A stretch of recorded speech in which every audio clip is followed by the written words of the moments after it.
Hey guys, subscribe for daily content, and if you're shopping for gear, make sure you check out the description for the newest items at some of the very best online retailers. There's also links for some of the items that I personally recommend. Thanks! What's going on YouTube? Metal Complex here, and today I've got a really exciting knife review / knife overview to share with you guys. This is it's actually a prototype, but it'll be available soon. The QSP Mamba in micarta and D2 steel. I'll show you guys right here. It says sample. This was sent to me by QSP. Thank you very much, QSP, for sending this in for me to take a look at. Thanks to my generous patrons who are supporting me right now. There's a link for Patreon right down below. And please make sure to follow me on Instagram at metal_complex. Let you guys know right now, you are seeing this probably 3 to 4 weeks after I've recorded it. So in my time, it's like almost a month in the past. It might be available right now. If it is, in which case I will, sorry, that was redundant. If it is available, I will link it right down below. This is a budget knife, really nice budget knife. They had told me that they were shooting for a price point between $40 and $50, which sounds like QSP, always shooting, especially with their budget stuff, always shooting for really good price points and really bringing it when it comes to quality. So I really appreciate that, but just kind of letting you know the context of what's happening here and how it, is relative to when you guys are seeing it. Anyways, let's go ahead and do just a couple of size comparisons up against the Ontario Rat Model 1 and the Rat Model 2. It's definitely kind of in between. You know what we should do? We should measure it. The overall length of the Mamba coming in at about 7.8 inches.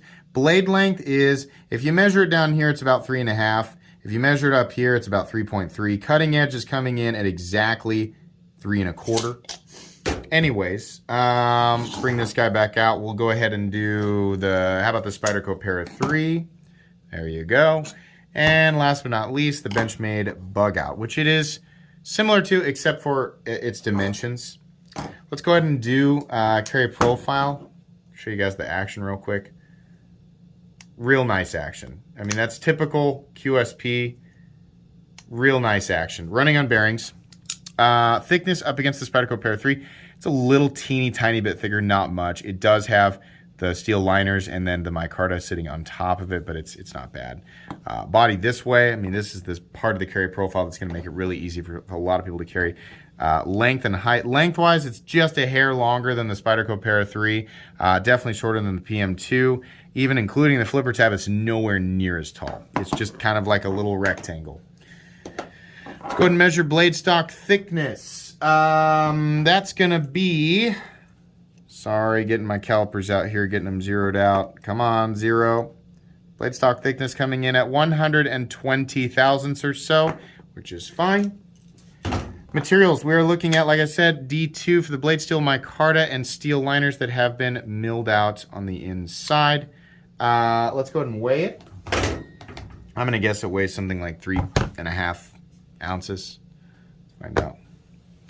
Yep, almost exactly 3.49 ounces. That's pretty good in the ratio department. Not absolutely perfect, but pretty darn good. I think a lot of people who can legally carry this will really enjoy carrying it. Let's go ahead and get out my tools and do a hardware check as per usual. My tools are very inexpensive and very recommendable. You can find them right down in the description where I talk about my tools. I think pivot's going to be T8. QSP needs to get on the T8 hardware train because they really like using T6 hardware, and it just bums me out because a lot of their designs are so close to perfect. And I know the fastener size is not that big of a deal, but it would just make me so happy to see T8 hardware. It's not a big deal. If you're using a cheap set of tools, you could strip things. But a good set of tools and a place to put your hardware will make this pretty easy to disassemble anyway. Pocket clip screws are also T6. Okay, have we done everything there? I think we have. This is a really handsome looking blade. Something that QSP always does a good job of.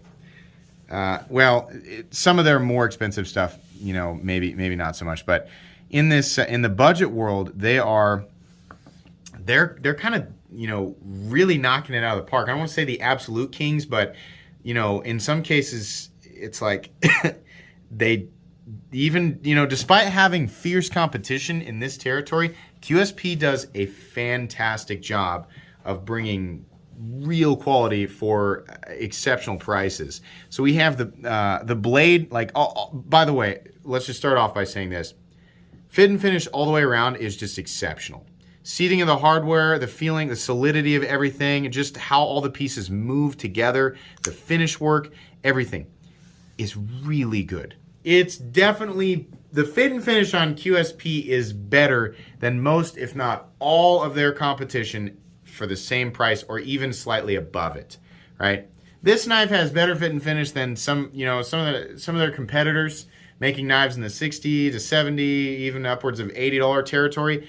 This QSP has better fit and finish than a lot of those knives. So that's all great. On top of that, the aesthetic of this, while it is just kind of like a folding, kind of looks like a folding military steak knife, it's just really good. The polished liners, they're slightly shadow boxing. The scales, it just looks nice. Very, sort of traditional looking knife handle, but it works. Plenty of room, nice lock-in, nothing irritating my fingers. Edges are all nicely chamfered down. The pocket clip is the right length, nicely knocked down. We have a drop and then a slight swoop, which is my favorite. Just about perfect. The only thing that's keeping the clip from being perfect are it needs recessed screws, but outside of that, it's just like a perfect clip.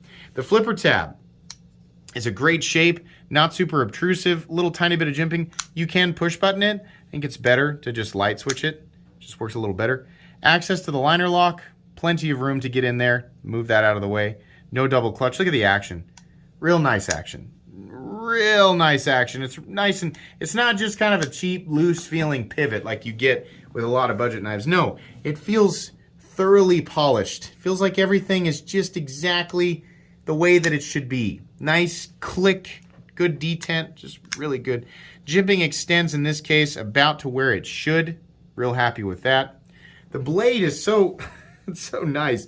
It's just a nice little sort of clip point blade, or at least I'm going to call it. A lot of people say it's a drop point, it's a modified drop point, it's a drop point with a swedge, it's a clip point with a swedge. It's a drop clip. It's a clip drop. Whatever.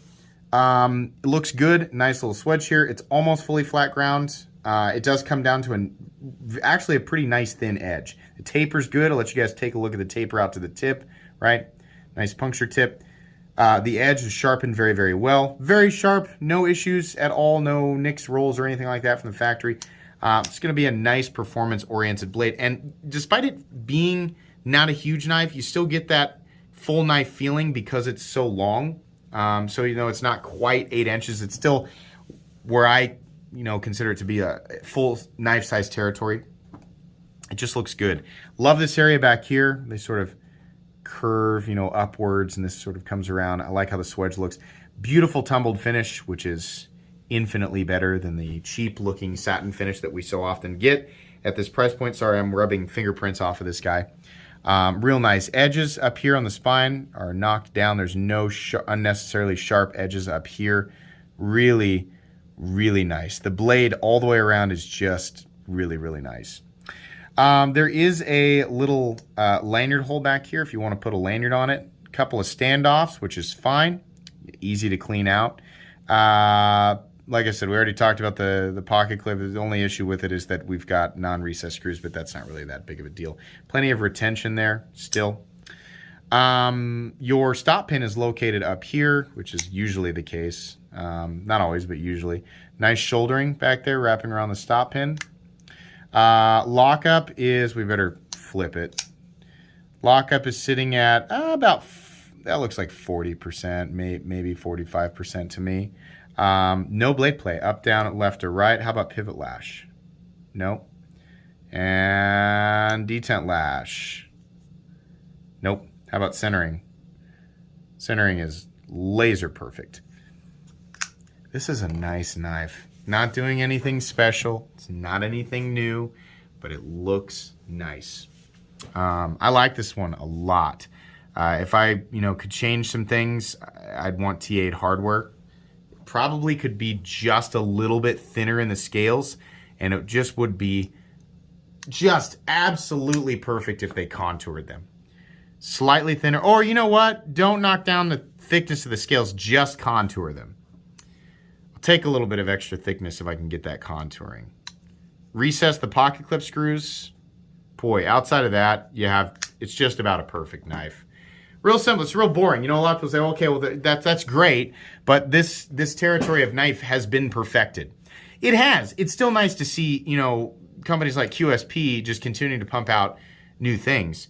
If you're new and you've been looking for like a great first knife, and you want to make sure that all the value's there, yeah, the QSP D2 Mamba is a really good place to start. Right up there with some of the best stuff that I've handled at this price point. I really, really like it. Again, it's just a liner lock. It's just a, you know, basic clip point blade with a basic steak knife handle, but it works. It's nice. It's nice to look at. It's easy to manipulate. It's got good materials, right? It's just good. I don't know what the official price is yet, but yeah, anywhere from $40 to $50 is more than fair, especially considering a lot of QSP's competition is doing that thing where they're like, you know, we're adding trivial things that, you know, like add a foggy amount of value to the knife, and we're just bumping the price way up. QSP doesn't seem to be doing that in this territory. So they are some of the best deals that you can get out there, and this, like I said, I've handled knives that are almost double the cost of this, and they're not as good. The QSP Mamba is extremely recommendable. If it's not out by the time you guys are seeing this video, it should be out, I would guess, fairly soon. Like I said, look down in the description for a link. But yeah, extremely recommendable. It's going to go in cheap knives that I like, that playlist. It's also going to go in recommended knives. So thanks again to QSP. Very cool. Love the Mamba. The new Mamba, I should say. I should have said this at the beginning. It's actually, there's another Mamba in their line. I think it's a more expensive knife. Anyways, short and sweet today. This really didn't require anything more complex than what we did here. It's just a straightforward good knife. Please make sure to follow me on Instagram at metal_complex. If you enjoyed this video, leave a like. If you'd like to check out my other content, I do, of course, have lots of videos of knives that are either expensive or inexpensive that I do or don't like, so check those out. And if you enjoy all my content, go ahead and click on that Metal Complex logo right there and subscribe, because there's definitely more coming. Thanks again for watching, everybody, and have a great day.